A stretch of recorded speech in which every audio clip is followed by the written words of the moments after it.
Լրատվական թողարկումն է ուղիղ եթերում, այս պահին տաղավարում հյուրընկալել ենք քաղաքագետ Միքայել Զոլյանին։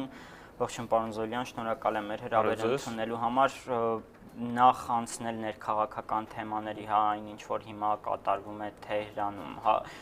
Իսլամական պետությունը արդեն հայտարարել է, որ իր վրա է վերցնում պատասխանատվությունը խորհրդարանում եւ հեղափոխության առաջնորդի դամբարանում կրակոցները։ Ի վերջո այս հարձակման իմաստը որն է։ Այս հարձակումը իհարկե անսպասելի էր այն առումով, որ մինչև վերջերս նման հարձակումներ Իրանի մայրաքաղաքում չէին եղել, բայց նաև սպասելի էր այն առումով, որ Իսլամական պետությունը եւ Իրանի Իսլամական Հանրապետությունը անհարթ թշնամիներ են, իրականում սուննի արմատականները, թե Իսլամական պետությունը, թե Ալ-Քայդան, թե մյուս նման կազմակերպությունները, նրանք երևս անգամ ավելի շատ են ատում Իրանին, քան ասենք արևմուտքին կամ առնվազն նույն չափով, որովհետև Իրանը շիա, իսլամի շիա ուղղությունն է ներկայացնում եւ օրինակ Իրաքում հիմնական պայքարը հիմա գնում է Իրաքի իշխանությունները, որոնք եւս ներկայացնում են շիա մեծամասնությունը, նրանք դաշինքի մեջ են Իրանի հետ փաստորեն եւ նրանք պայքարում են այդ սուննի արմատականների դեմ, այդ թվում իսլամական պետության եւ կարծում եմ, որ սա կարող է կապված լինել նրա հետ, որ հիմա Իրաքում սկսվեց եւ Իրաքում եւ Սիրիայում սկսվել է հարձակումը իսլամական պետության դեմ, որին շատ այսպես խայտաբղետ փաստորեն դաշինք է ստեղծվել քրդերից սկսած մինչև Իրան եւ մինչև ուրեմն շիա այդ խմբերը կամավորները, որոնք Իրաքի կանոնավոր բանակից բացի կան այդպիսի կամավոր խմբեր, որոնք ըստ էության Իրանի ազդեցության տակ են։ Եվ նրանք բոլորը հիմա տարբեր կողմերից գրոհում են իսլամական պետության երկու, պես ասած, հիմնական հենակետերի վրա։ Սիրիայում Ռաքքան, որտեղ քրդերն են հիմնական դերը խաղում, եւ Իրաքում Մոսուլը, որտեղ քրդերն են եւ այդ շիա ջոկատներն են եւ Իրաքի զինված ուժերը։ Դրա համար սա գուցե իսլամական պետությունը տեսնելով, որ զուտ ռազմական առումով նա պարտություն է կրում, նա փորձում է այսպիսի գործողությունների միջոցով հակահարված տալ եւ գուցե նաեւ ստեղծել ինչ-որ հակասություններ այդ դաշինքի շրջանակներում, որտեղ հիմա այս համոզված եմ կսկսվեն մեղադրանքներ, որ գուցե դրա հետևում կանգնած են, չգիտեմ, ամերիկյան գաղտնի ծառայությունները, գուցե դրա հետևում կանգնած են, ասենք, չգիտեմ, սուննի այլ արաբական երկրները, Սաուդյան Արաբիան եւ այլն, դա էլ իհարկե բացառել չի կարելի, որտեղ վերջերս մենք տեսանք նաեւ սրվեց իրավիճակը հենց արաբական ծոցի երկրների միջև Քաթար,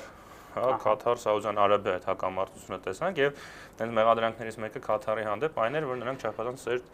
հարաբերություններ ունեն Իրանի հետ։ Այսինքն գուցե նաեւ մենք գործ ունենք ընդհանրապես այստեղ այդ սուննի շիա հակամարտության սրման հետ։ Առայժմ դժվար է ասել, թե որ տարբերակն է այստեղ։ Սա կարող է խախտել ստաբիլությունը, ի վերջո երկրում Իրանում։ Չեմ կարծում, որ սա ինչ-որ ներքին խնդիրներ կառաջացնի, որովհետեւ ի վերջո հակառակը սա կարող է նույնիսկ նպաստել, որ իրանցիները ավելի համախմբվեն, որովհետեւ ի վերջո թե պահպանողականները, թե բարեփոխականները, նրանք ի վերջո բոլորն էլ շիա իսլամի ներկայացուցիչներ են, բոլորն էլ եւ ընդհանրապես միշտ այդպիսի հարձակումները ավելի նպաստում են, որ համախմբում տեղի ունենա։ Այլ հարց է, որ կարող է բազմաթիվ քննադատական ինչ-որ բաներ հնչեն, ելույթներ, թե ինչպես թույլ տվեցիք, որ նման բան տեղի ունենա, կապված, ասենք, գաղտնի ծառայությունների հետ եւ այլն։ Բայց ավելի շատ ես կարծում եմ, որ սրա հետևանքը կլինի այդ շիա-սուննի հակամարտության բորբոքումը ամբողջ Մերձավոր Արևելքում, այո, այսինքն այդտեղ Սաուդյան Արաբիա եւ նրա, այսպես ասած, դաշնակիցները ընդդեմ Իրանի, այդ հակամարտությունը կարծում եմ սրա արդյունքում կարող է ավելի բորբոքվել։ Ես մեր հեռուստադիտողներին հիշեցնեմ, որ այսօր կեսօրին մոտ պարզ դարձավ, որ Իրանի մայրաքաղաք Թեհրանում կրակոցներ են հնչել խորհրդարանի շենքում, ինչպես նաև Իսլամական հեղափոխության առաջնորդի դամբարանի մոտ։ Մենք կշարունակենք հետևել այս թեմային, իսկ այժմ անցնենք ներքաղաքական թեմաների։ Պարոն Զոլյան, 2018-ը հիմա թերևս գլխավոր ներքաղաքական ինտրիգը հենց սա է, ինչ է լինելու 2018-ին։ Երեկ նախագահ Սերժ Սարգսյանը խոսեց, նա ասաց, որ վարչապետը հրաժարական տալու որևէ պատճառ չունի, չնայած մինչ այդ մամուլը մի քանի անգամ գրեց, որ վարչապետը հրաժարականի դիմում է ներկայացրել։ Ի վերջո, որքանով է հնարավոր, որ վարչապետը մի քանի անգամ արդեն հրաժարականի դիմում ներկայացրած լինի եւ ընդհանրապես 2018-ից ինչ սպասել։ Գիտեք, սա այն իրավիճակն է, որ ամեն ինչ հնարավոր է եւ իրականում այստեղ երկու ճանապարհ կա հասկանալ, թե ինչ է կատարվում։ Մեկը դա հետևել այն արտահոսքերին, այն ելույթներին, որոնք կան, բայց Կարծում եմ, որ սա երևի այս ճանապարհով մենք շատ բան չենք հասկանա, որովհետև ի վերջո չգիտենք ով ինչի համար է այդ արտահոսքերը անում եւ սա այն իրավիճակն է, երբ այն մարդիկ, որոնք գիտեն թե իրականում ինչ է կատարվում, չեն խոսում, իսկ այն մարդիկ, որոնք խոսում են, նրանք կամ չեն ասում, կամ չգիտեն թե իրականում ինչ է կատարվում։ Դրա համար ոչինչ բացառել չի կարելի։ Ես անձամբ ինձ թվում է, որ մի քիչ դժվար է պատկերացնել, որ իրոք երկու անգամ այդպեսի դիմում է ներկայացվել, հա, կամ գոնե նման խոսակցություն ա եղել։ Ինձ թվում է սա ավելի շատ, գիտեք, ընդհակառակը ինչ որտեղ ճնշում է իրականացվում վարչապետի վրա, այսինքն մի կողմից առաջացան այդ խոսակցությունները, հիմա մյուս կողմից Սերժ Սարգսյանը ասում է, որ ոչ դրա հիմքը չկա, բայց փաստորեն ինքը հենց գաղափարը վարչապետի հրաժարականի մտնում է տեղեկատվական դաշտ։ Ընդ որում, եթե այնտեղ կարելի էր ասել, որ դա ինչ-որ երկրորդական բաներ են, այստեղ ինքը, ասենք, նախագահն է այդ խոսքերը արտասանում, ուրիշ հարց է, որ նա դա ժխտում է, հա, բայց դա էլ հայտնի քաղաքական տեխնոլոգիա է, որ մի բան սկսում եք ժխտել, հա, ինչ որ ոչ ոք ոնց որ չէր խոսում դրա մասին, մեկ էլ հոգ դուք սկսում եք ժխտել, հա, ասենք պատկերացրեք մի առողջ մարդու մոտենում եք, ասում եք քո առողջությունը նորմալ է, դու անհանգստանալու պատճառ չունես։ Այդ մարդը միանգամից կսկսի անհանգստանալ, թե ինչ է այդ կատարվել։ Այս թվում է այստեղ այս տեխնոլոգիան կիրառվում, որ սկզբից ասվում է, որ հրաժարականի մասին խոսակցություններ կան, հետո ասում է, որ ոչ չկան, հետո կարող է պարզվի, որ չէ, այնուամենայնիվ կան եւ այլն, որտեղ ի վերջո անկախ նրանից թե ինչ է կատարվում, այդպես ասած ամեն օր, հա, թե ինչ խոսակցություններ են կատարվում։ Իրավիճակի տրամաբանությունը հետեւյալն է. կա երկու բևեռ, մի բևեռը նախագահն է Սերժ Սարգսյանը, մյուս բևեռը վարչապետը Կարեն Կարապետյանը։ Եվ այդ բևեռների շուրջ որոշակի խմորումներ են տեղի ունենում։ Պարզ է, որ նրանք բացահայտ դրա մասին չեն խոսում, բայց կարծում եմ Հայաստանում գրեթե բոլորը համարում են, որ երկուսն էլ ուզում են 2018 թվականից հետո մնալ իշխանության գլուխ։ Դա ընդհանուր երևի տարածված կարծիքն է, որ Սերժ Սարգսյանը ուզում է ինչ-որ ձևով պահպանել իշխանություն 2018 թվականի ապրիլից հետո, Կարեն Կարապետյանն էլ մտածում է ինչու ոչ, ինչու ես չմնամ վարչապետ 2018-ի ապրիլից հետո։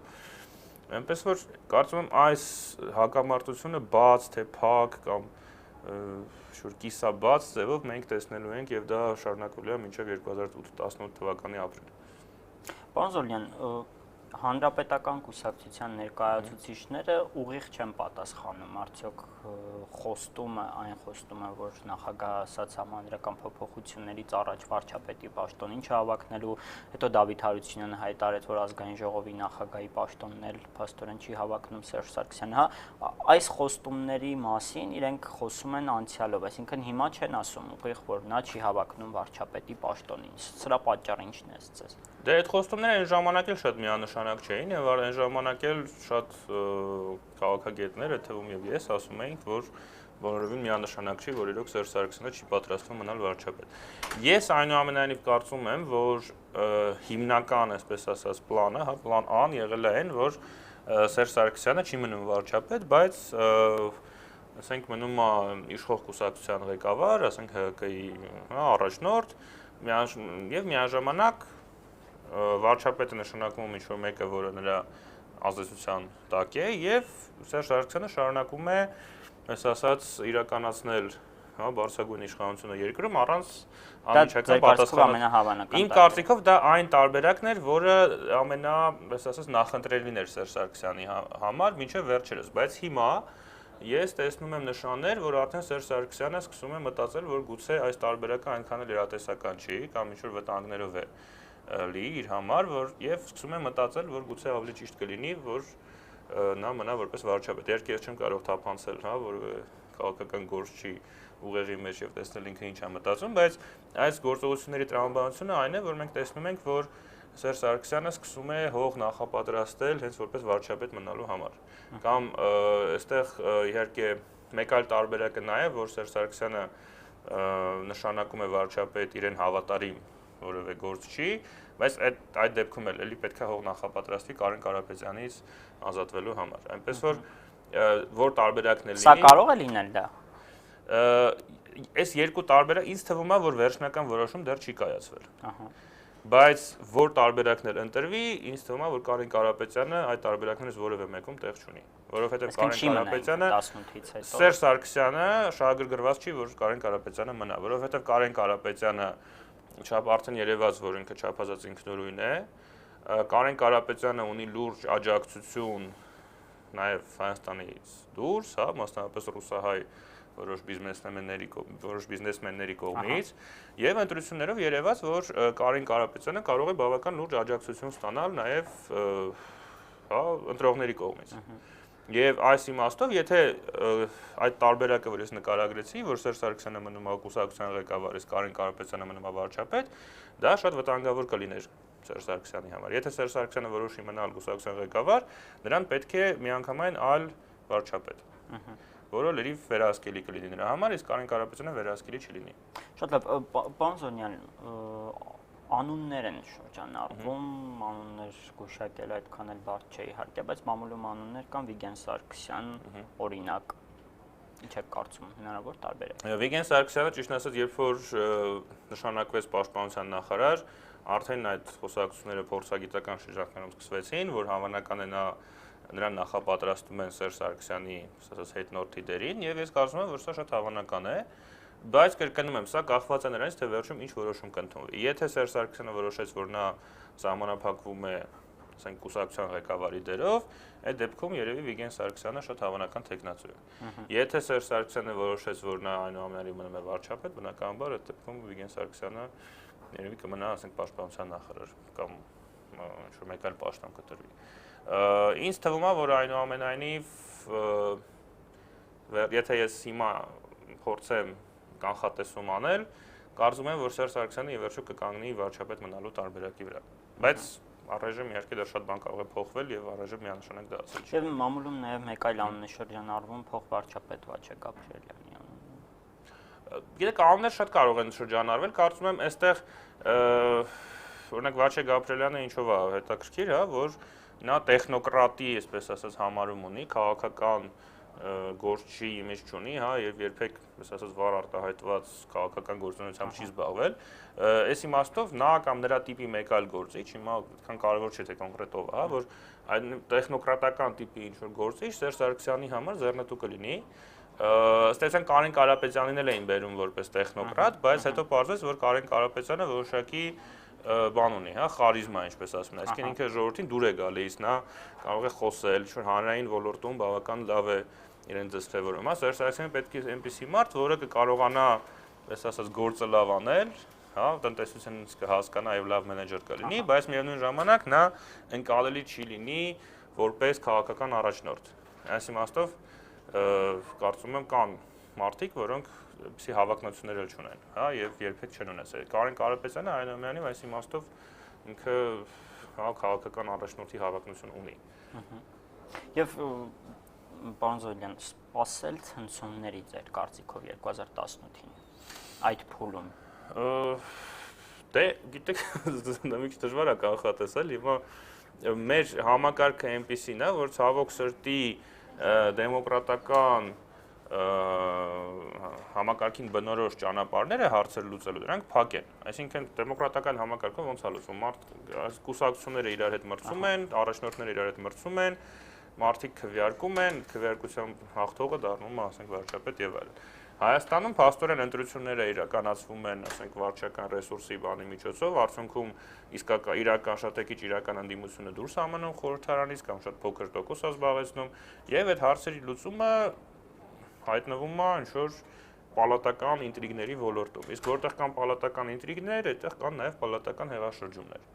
Իսկ դրան գումարվում է նաև այն, որ հանրության մեջ կա բավական բարձր դժգոհության աստիճան, որը ինչ-որ չափով լիցքաթափվեց, իհարկե սասնածռերից ստեղծված այդ շատ լարված վիճակը լիցքաթափվեց, այդ թվում Կարեն Կարապետյանի գալով եւ այլն։ Բայց դե հիմա երբ որ ակնհայտ դառնա, որ այդ հույսերը, որոնք Կարեն Կարապետյանի հետ կապում են, չեն իրականանում, իսկ դա ակնհայտ է դառնում ցանկացած դեպքում, հա, որտեղ եթե Կարեն Կարապետյանին ստիպեն հրաժարական տալ, ուրեմն պետք է ընդունեն, որ չստացվեց։ Եթե Կարեն Կարապետյանը մնում է, ապա իրան հարց են տալու, ասում են լավ, այդ արդյունքները որտեղ են, հա, այսինքն ցանկացած դեպքում այդ լարվածությունը կարող է աճել, այնպես որ կարծում եմ պետք է ինչ-որ ցնցումների մենք իհարկե պատրաստ լինենք, թե ինչ ձևով դա տեղի կունենա, իհարկե ես չգիտեմ, բայց ամեն դեպքում մենք բավական ինձ թվում է մինչև 2018 թվականի ապրիլ այսպես ասած հետաքրքիր եւ գուցե նաեւ վտանգավոր շատ բաներ կտեսնենք դեռ։ Այո, կարող է չտեսնենք, որտեղ կարող է այդ բաները կատարվեն մեզնից մեր աչքից հեռու, հա, բայց ամեն դեպքում դրանք կկատարվեն։ Պարոն Զոլյան, կարող է ընդդիմությունը օգտվել դրանից։ Ընդդիմությունը գիտեք այսօր այնպիսի իրավիճակ է ստեղծվել Հայաստանում, որ ընդդիմությունը գրեթե ովքեր են ընդդիմություն։ Բարգավաճ Հայաստանը ըստ էության ոնց որ չի ուզում իր վրա վերցնել ընդդիմության ֆունկցիան, ելքը այո ընդդիմություն է, բայց շատ փոքր ֆրակցիա ունի եւ նաեւ խորհրդարանից դուրս նրա ազդեցությունը ինչպիսին է դժվար է ասել։ Այն կուսակցությունները, որոնք չեն մտել խորհրդարան, նրանց ազդեցության աստիճանն էլ այսօր բավական ցածր է, որտեղ չմտնելով խորհրդարան նրանք ըստ էության փաստորեն ցույց են տվել, որ մեծ աջակցություն չունեն։ Դրա համար այսօր ընդդիմություն Հայաստանում ես կասեի, որ գրեթե չկա։ Այսինքն կա, բայց քաղաքական գործոն որպես գրեթե չկա։ Եվ այդ վակուումը կարող է լրացվել կամ իշխանության մեջ, եթե լինեն ինչ-որ բաժանումներ եւ կարող է այդպես լինել, որ իշխանության մի թևը, ես ասած, դուրս մղվի դեպի ընդդիմություն։ Կամ ինչ-որ նոր ուժերի կողմից։ Կամ իհարկե կարելի է պատկերացնել հիմա այդ խոսակցությունները կան ընդդիմության մեջ միավորվելու մասին, եթե իրոք դա տեղի ունենա, կարող է եւ լուրջ ինչ-որ մարտահրավեր նետվի, բայց առայժմ իմանալով ուղղակի այն գործիչներին եւ այն ուժերը, որոնք կան, նրանց միջև միավորում ես դժվար եմ պատկերացնել։ Եվ վերջին հարցս շատ կարճ ձեր կարծիքով ով է հավակնում նախագահի պաշտոնին 2018-ից հետո, չնայած դա սիմվոլիկ է լինելու եւ խորհրդարան է ընտրելու, բայց պետք է լինի անկուսակցական։ Ի վերջո ձեր կարծիքով ով կլինի։ Դժվարանում եմ ասել, Գագիկ Հարությունյանի անունն էր դրանով։ Սահմանադրական դատարանի նախագահի շատ հավանական է, բայց ուրիշ բան էլ ասեմ, որ ինչքան էլ սիմվոլիկ լինի նախագահի պաշտոնը, այնուամենայնիվ այն մարդը, որը կստանձնի այդ պաշտոնը, նա որոշակի լծակներ կստանա։ Եվ կարծում եմ, որ այստեղ էլ Սերժ Սարգսյանը պետք է զգուշ լինի, որպեսզի այնպիսի մի մարդ դառնա նախագահ, որ ինչ-որ հավակնություններ չունենա։ Շատ լավ, շնորհակալ եմ մեր հրավեր ընդունելու համար, տաղավարում հյուրընկալել ենք քաղաքագետ Միքայել Զոլյանին։